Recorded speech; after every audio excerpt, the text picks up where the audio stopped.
Hello guys, welcome back to my channel. मैं हूं नकुल और आज हमारा काइनेमेटिक्स का लेक्चर 7 होने वाला है, जेई एक्सप्रेसवे सीरीज का। तो लास्ट लेक्चर में हमने सर्कुलर मोशन की बात कर ली थी, तो अब हम कुछ अच्छी प्रॉब्लम्स करने वाले हैं। तो बिना कोई टाइम वेस्ट किए शुरू करते हैं वीडियो को यार। तो यार लास्ट लेक्चर में हमने सर्कुलर मोशन की बात की थी, उसका काइनेमेटिक्स वाला पार्ट हमने कंप्लीट कर लिया था।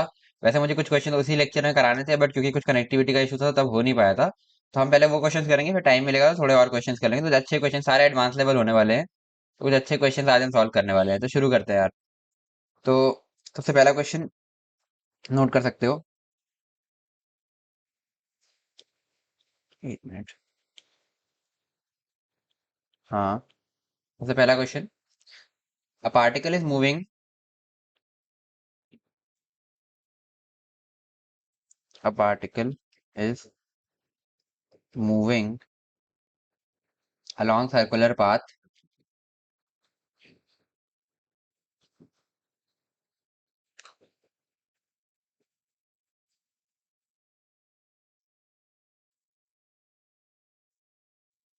having radius r.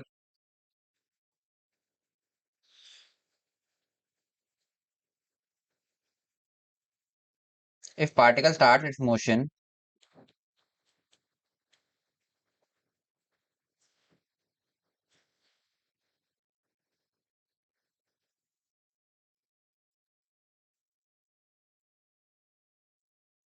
with initial speed v naught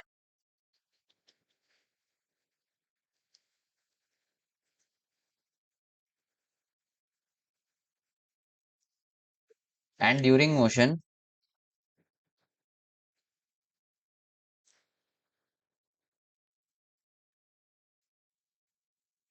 magnitude of retardation या magnitude of tangential retardation लिख सकते हो। magnitude of tangential retardation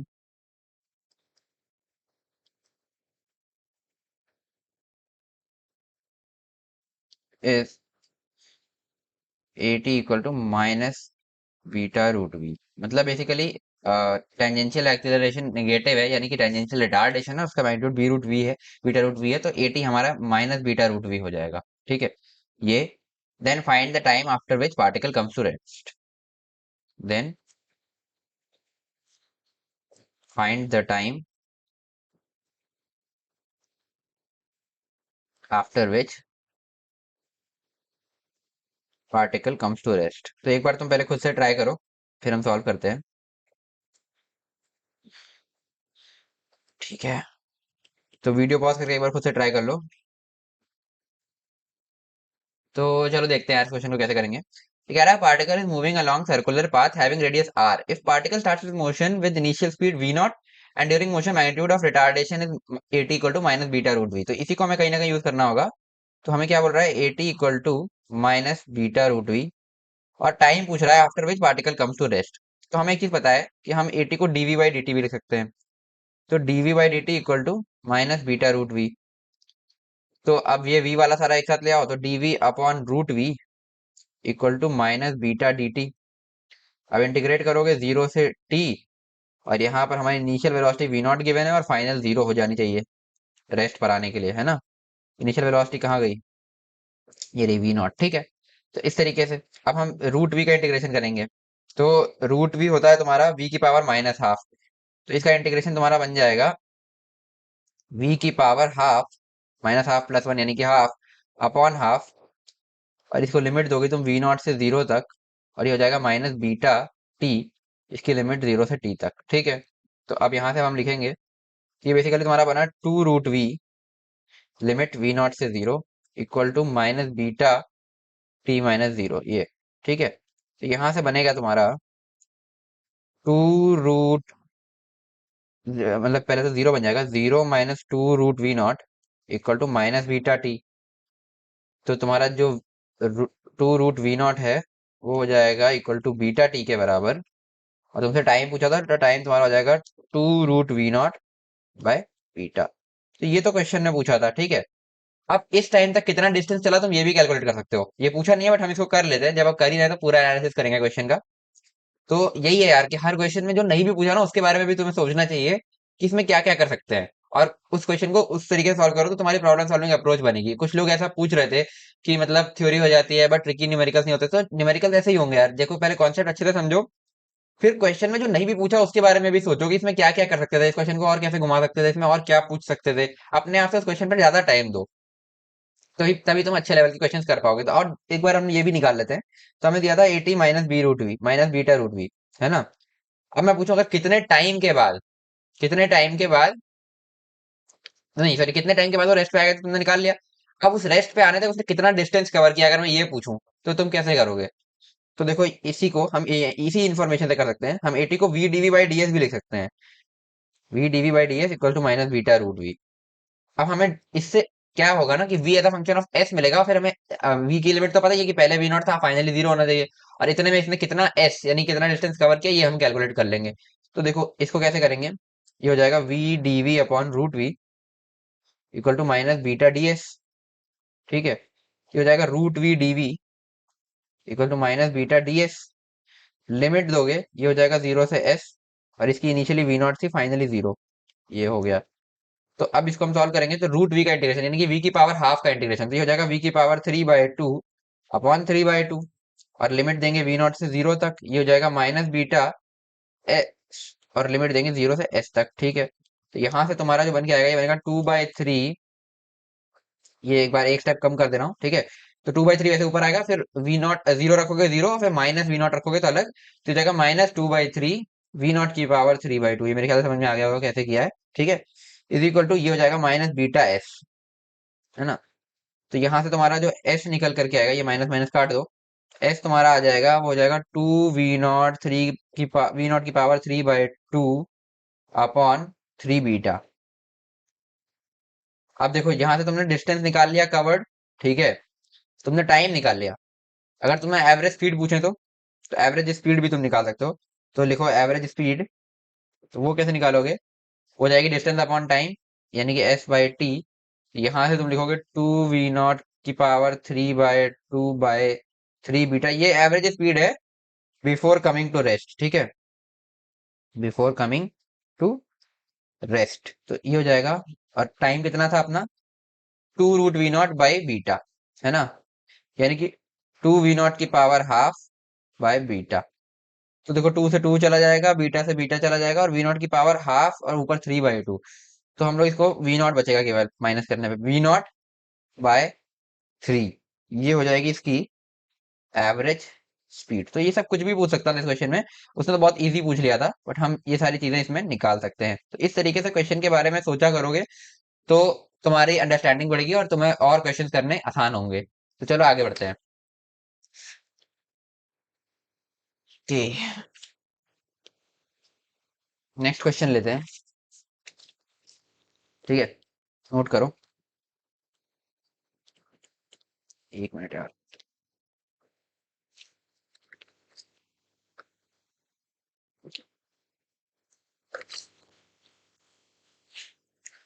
अब लिखो,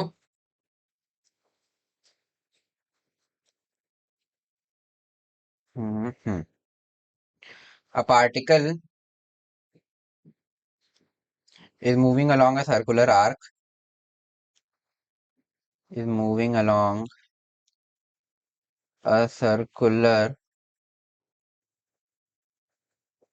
arc with velocity, with, या विद स्पीड कह सकते हो, with v equal to b t, ठीक है। वेलोसिटी तो बेसिकली हर बार चेंज ही हो रही है, वो तो तुम जानते हो, तो ये बेसिकली स्पीड है। विद स्पीड दिस, जिसमें तुम्हारा v जो है वो एक पॉजिटिव कांस्टेंट है, ठीक है। Find the expression,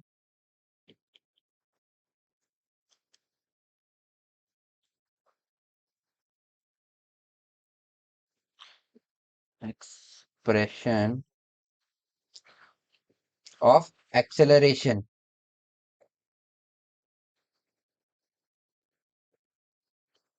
of circle of sorry acceleration of particle at the moment when it has covered nth fraction of the circle। nth fraction of the circle. तो एक बार खुद से ट्राई करो, फिर सॉल्व करते हैं।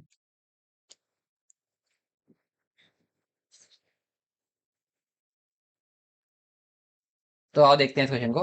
इसमें कह रहा है particle is moving along a circular arc with v equal to b t. ठीक है, v equal to b t, ये तुम्हें इन्फॉर्मेशन गिवन है। Find the expression of acceleration of particle at the moment when it has covered the nth fraction of circle. तो देखो acceleration में basically दो चीजें होंगी। एक होगा तुम्हारा एक्सेलरेशन टेंजेंशियल और एक होगा एक्सेलरेशन नॉर्मल, है ना। तो एट एनी इंस्टेंट, किसी भी इंस्टेंट पर अगर हमें लिखना हो, एट एनी जनरल इंस्टेंट, ठीक है, टाइम टी पर मतलब basically, at any general instant जो हमारा एटी होगा वो तो simply d v by d t हो जाएगा। तो हो जाएगा तुम्हारा वी बी टी है तो डीवी बाई डी टी तुम्हारा बी हो जाएगा। और एक्सेलरेशन नॉर्मल जो तुम्हारा हो जाएगा वो हो जाएगा वी स्क्वायर बाय आर। तो ये हो जाएगा तुम्हारा b t, b square T square by are. ठीक है, तो ये हो गया, ये हो गया। अब हमें पूछ रहा है कि at that instant when it has covered nth fraction. तो हमें बेसिकली यहाँ टाइम नहीं चाहिए, हमें बेसिकली nth फ्रैक्शन तक कितना टाइम हुआ ये निकाल ले। तो हमें ए नॉर्मल उस टाइम पे मिल जाएगा, एटी तो हर समय बी ही है, कांस्टेंट है। तो ये ए नॉर्मल निकालने हमें वो टाइम निकालना पड़ेगा जब ये nth फ्रैक्शन कवर कर चुका है। तो इसके लिए हम कौन सी इन्फॉर्मेशन यूज करें, एक ही इन्फॉर्मेशन हमें गिवन थी क्वेश्चन में, v equal to b t. ठीक है, तो अगर हम v को ds बाई डी टी लिख देते हैं, ds by d t equal to b t, तो एस ऐसा फंक्शन ऑफ टाइम मिल जाएगा। और फिर हम एस को हम उस हिसाब से एडजस्ट कर लेंगे, कितना nth फ्रैक्शन तक जो डिस्टेंस है वो हम लिमिट लगाएंगे और टाइम हम उससे निकाल लेंगे। तो लिखोगे ds equal to b t d t. ठीक है, अब ds को लिमिट देंगे जीरो से एस डैश, और टाइम को लिमिट देंगे जीरो से टी। और एस डैश क्या है, जब हमने nth फ्रैक्शन कवर किया है, तो एस डैश है डिस्टेंस कवर्ड बाय पार्टिकल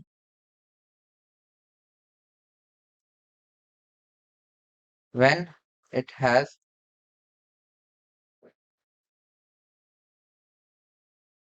या बेसिकली तुम इसको सीधे ये भी लिख सकते हो, nth fraction, nth fraction of circle, है ना। तो ये हो जाएगा nth फ्रैक्शन ऑफ सर्कल का सरकमफेरेंस कितना था, टू पाई आर। तो ये लिख सकते हो सिंपली।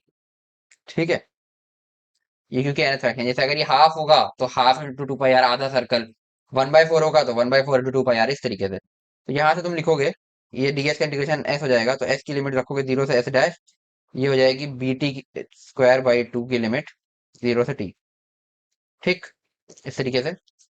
तो ये हो जाएगा तुम्हारा एस डैश, यानी कि n into two pi r जो हमने ऊपर लिखा भी है, ये is equal to p t square by two. तो टाइम की वैल्यू यहाँ से तुम्हें मिल सकती है, या सीधे टी स्क्वायर की वैल्यू लिख लूँ, ये हो जाएगी four pi N r by b, क्योंकि हमें टी स्क्वायर ही चाहिए ना, फालतू रूट रूट क्यों लगाऊं मैं, ये हमें ये चाहिए। तो एक्सेलरेशन नॉर्मल तुम्हारा क्या था, b square T square by two. तो एट दिस इंस्टेंट, अगर हम, जब इसने nth फ्रैक्शन कवर कर लिया तो हम लिखेंगे at this instant acceleration normal जो तुम्हारा हो जाएगा बी स्क्वायर बाई टू, और टाइम स्क्वायर की वैल्यू जब रखोगे तो ये हो जाएगी four pi N r by b जो ऊपर लिखी हुई है। ठीक, ये बी से बी चला जाएगा, टू से ये टू काट दो, तो ये बनेगा two pi N R b acceleration normal. और एक्सेलरेशन रेडियल तो पूरा टाइम तुम्हारा बी था ही, है ना। तो एक्सेलरेशन जो होगा वो होता है A T bar plus A N bar. तो एक्सेलरेशन का मॉड जो हमें यहाँ पूछा है वो हो जाएगा तुम्हारा under root of A T square plus A N square. तो वैल्यू रख दो, तो अंडर रूट ऑफ बनेगा बी स्क्वायर प्लस, यहाँ से भी बी स्क्वायर कॉमन ले लेता हूँ, अंदर बचेगा टू पाई एन आर का स्क्वायर। ठीक, तो बी स्क्वायर से ऐसे बी हम बाहर निकाल लेंगे, बी बचेगा under root of one plus four pi square N square R square. ये हो जाएगा तुम्हारा आंसर। सही किया ना।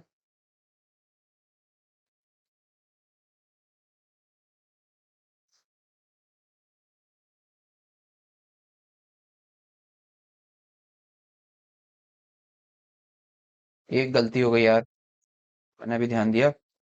ये B square T square by two नहीं होगा, B square T square by R होगा। ठीक है, ये यहाँ पर आर होगा, तो ये फोर ही रहेगा, ये चेंज नहीं होगा, तो ये फोर रहेगा और ये आर से आर कटेगा। ठीक है, तो ये बनेगा तुम्हारा फोर पाई एन बी, ना कि two pi N R B. ये बनेगा फोर पाई एन बी। तो यहाँ से जब ये सब सब सही है तो बी स्क्वायर यहाँ से फोर पाई एन का स्क्वायर कॉमन हो जाएगा अंदर। तो इसको लिख सकते हो 16 पाई स्क्वायर एन स्क्वायर, ये हो जाएगा तुम्हारा 16 पाई स्क्वायर एन स्क्वायर। ये होगा तुम्हारा बी का वैल्यू। एक मिस्टेक हो गई थी छोटी सी, तो वो सही कर दी है।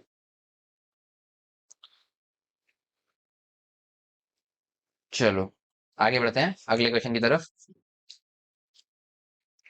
तो अगला क्वेश्चन नोट कर सकते हो। A particle starts it's motion,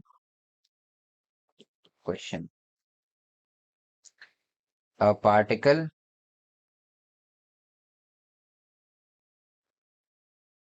starts its motion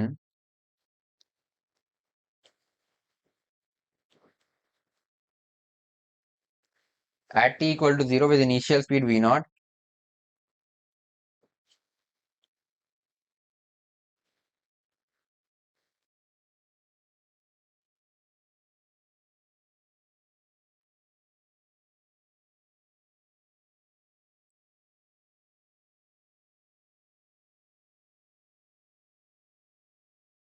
along a circular path having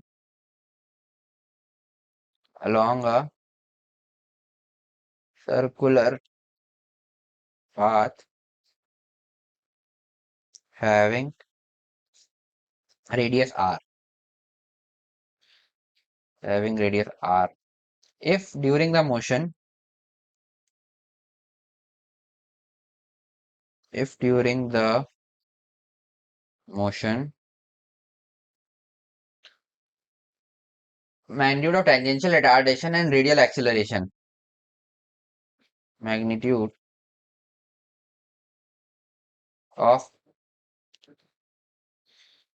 tangential retardation and radial acceleration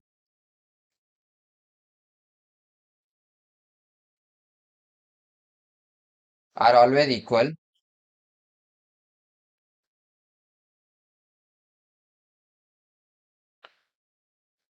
then दो चीजें पूछ रहा है। तो पहला पार्ट है speed of particle as a function of distance, तो v as a function of s पूछ रहा है बेसिकली क्या होगा, speed as a function of distance. और दूसरा चीज जो तुमसे पूछ रहा है वो हो जाएगा acceleration as a function of distance, ये क्या होगा। तो एक बार खुद से ट्राई करो, फिर हम सॉल्व करते हैं। तो और देखते हैं इस क्वेश्चन को कैसे करेंगे। तो इसमें बेसिकली ये कह रहा है कि एक पार्टिकल इस तरीके से सर्कल में मूव कर रहा होगा, ठीक है, इस तरीके से। तो एट एनी इंस्टेंट जो इसका रिटार्डेशन का मैग्नीट्यूड है, यानी कि ये इस तरीके से रिटार्डेशन होगा, तो 80 कुछ होगा, इसका मैग्नीट्यूड तुम्हारे ए आर के मैग्नीट्यूड के बराबर होगा, यानी कि magnitude of 80 is equal to magnitude of A R. ठीक है, ये कहना चाह रहा है। तो ए आर का मैग्नीट्यूड तो तुम्हें पता ही है कि वी स्क्वायर बाय आर होता है, ठीक, या ठीक है, वी स्क्वायर बाय आर होता है, ठीक है। तो 80 का मैग्नीट्यूड जो होगा वो भी हो जाएगा minus V square by R, है ना, बेसिकली, क्योंकि रिटार्डेशन है तो ये नेगेटिव होगा, ये हो गया। तो 80 भी तुम्हारा minus V square by R हो जाएगा, है ना ये।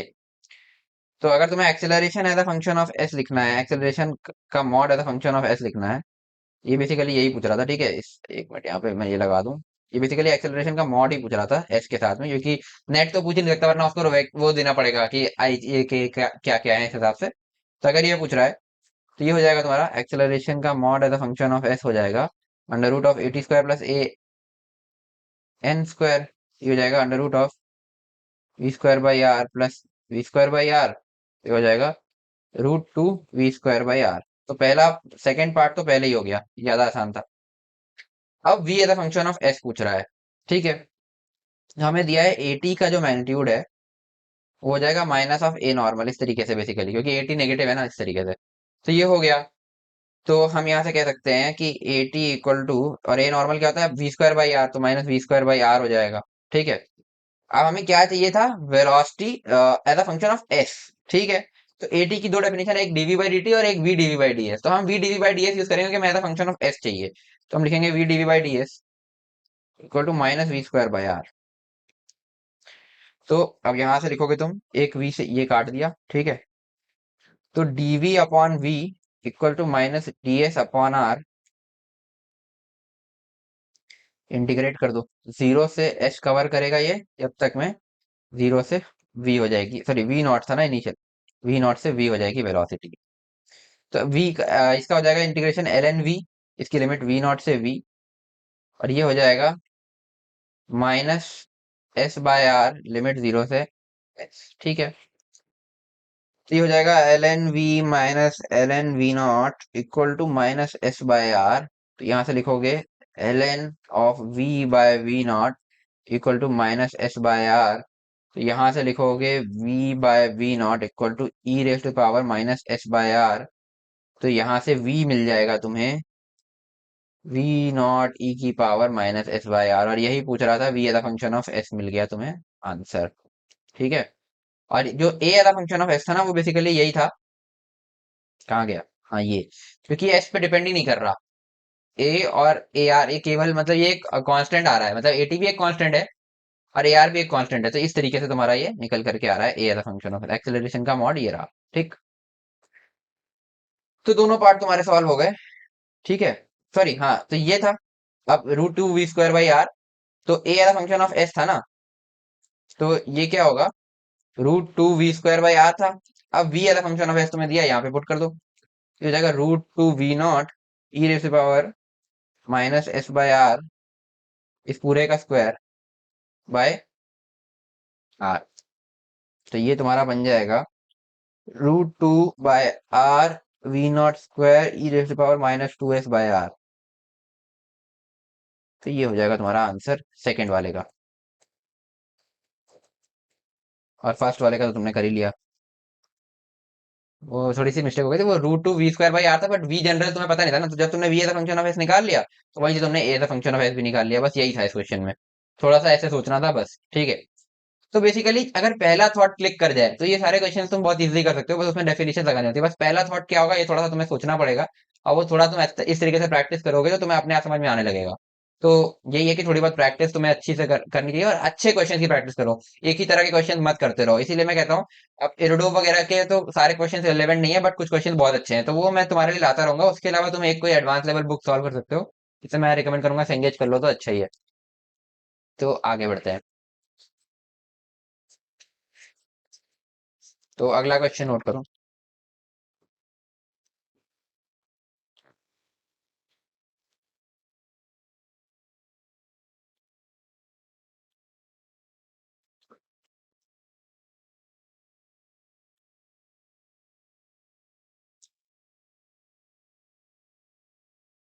पार्टिकल, तो अगला क्वेश्चन रहते हैं। इसमें बोल रहा है particle is moving along circular path, along a circular path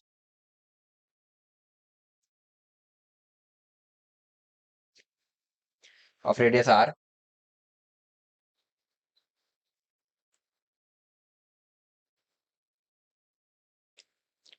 क्या हो रहा था, ठीक है, our radius r, s is distance covered along circular path।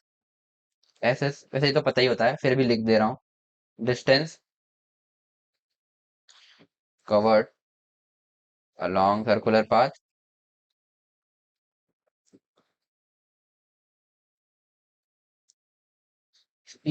speed of particle is given by, speed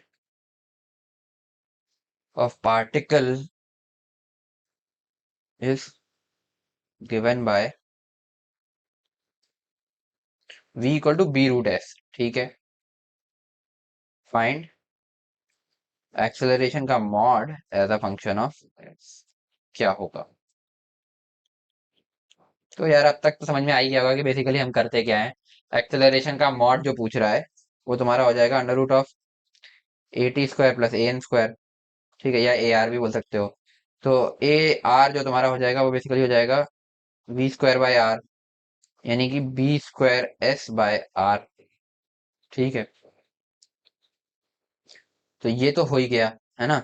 अब ए टी पर आ जाओ, वो होता है डीवी बाई डी टी या फिर v dv by D S. तो हम यहाँ पर कौन सी डेफिनेशन यूज करें, क्योंकि हमें v as a function of s given है, तो हमें v dv by D S use करना पड़ेगा।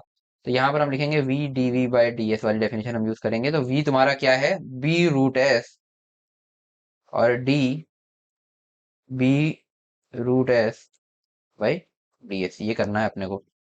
तो b रूट s को तो बाहर ही रखे रहो, इसको डिफरेंशिएट करोगे तो b और बाहर आ जाएगा एक और। इस b को मैं यहाँ लेकर के बेसिकली इसको b स्क्वायर कर देता हूँ। और रूट s का डिफरेंशिएशन यानी कि s की पावर हाफ का डिफरेंशिएशन हो जाएगा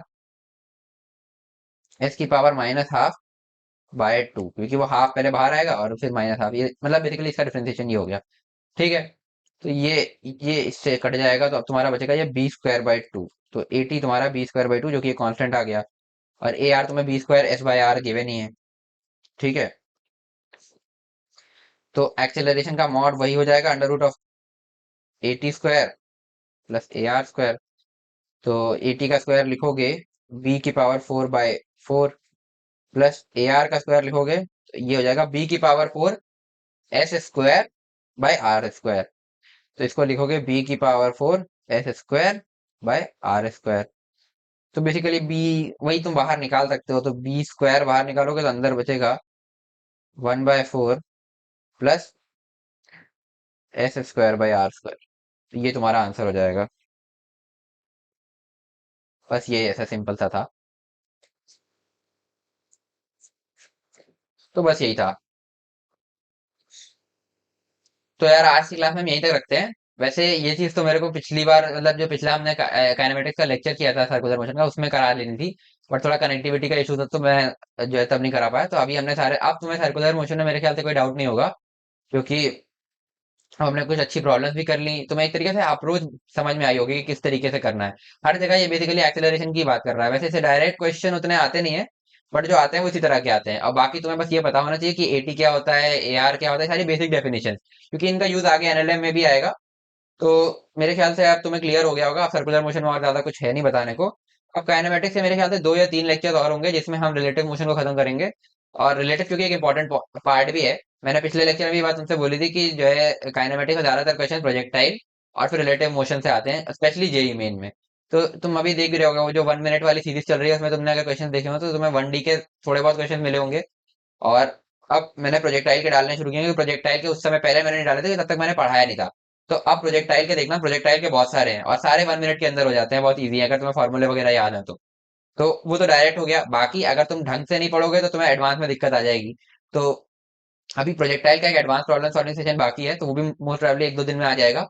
तो वो करेंगे। उसके अलावा ये डेरिवेटिव के हमें एक दो लेक्चर्स लेने हैं, वो करेंगे। तो मोस्ट प्रोबेबली इस वीक के एंड तक तुम्हारा ये काइनेमेटिक्स खत्म हो जाएगा, फिर हम एनएलएम स्टार्ट करेंगे। तो मेरे ख्याल से जितना मैंने अभी तक बताया तुम्हें सब समझ में आया होगा। अगर वीडियो हेल्पफुल लगा हो तो वीडियो को लाइक करना, और अपने दोस्तों के साथ शेयर करो यार जितना कर सकते हो। और एक बात और, अगर कोई भी डाउट हो तुम्हें तो तुम कमेंट सेक्शन में पूछ सकते हो, बट साथ में टाइम स्टैम्प डाल देना कि किस पॉइंट पे तुम्हें डाउट आया था। और अगर तुमने वीडियो को एंड तक देखा है तो डन कमेंट करके जाना। तो मेरे ख्याल से एंड करते हैं वीडियो को। आई होप तुम्हें वीडियो पसंद आया होगा। वीडियो पसंद आया तो वीडियो को लाइक करना, चैनल को सब्सक्राइब करो तुमने अगर अभी तक ना किया हो तो मिलते हैं यार नेक्स्ट वीडियो में। Till then stay motivated and keep studying. Bye.